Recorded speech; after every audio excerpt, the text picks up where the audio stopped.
Singapore, Asia is a continent of demographic extremes. At one end of the spectrum, there are three economies that are among the top in terms of life expectancy worldwide: Japan, Singapore, and South Korea. In these countries, declining fertility rate also means the share of the population that's of working age is decreasing. On the other side, there are countries like India and Indonesia where the workforce is still expanding, but with declining fertility rates there is a potential demographic dividend inherent in a favorable ratio of workers to dependents.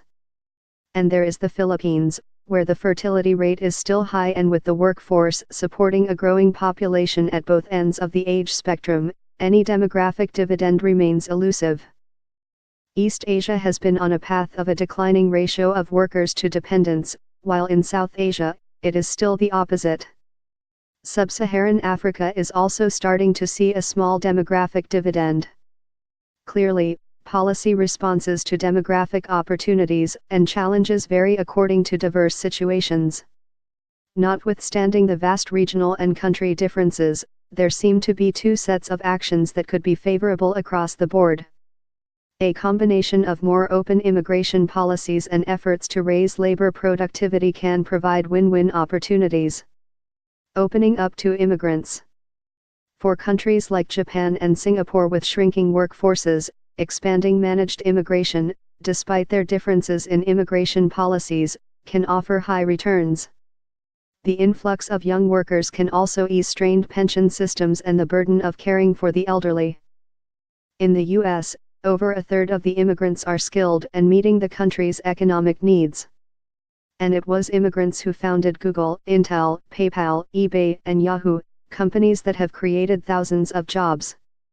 The economic gains from tackling declining working-age populations with more open immigration policies would also contribute to meeting the fiscal cost of supporting aging populations. Asia has far fewer formal channels of income support than the West, and the main source continues to be private savings rather than public pension programs. Asian countries need to expand the coverage and benefits of social protection systems, particularly public pension programs.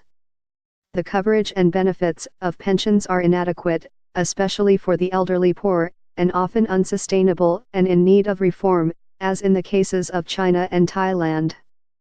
Immigration is not a one-way street.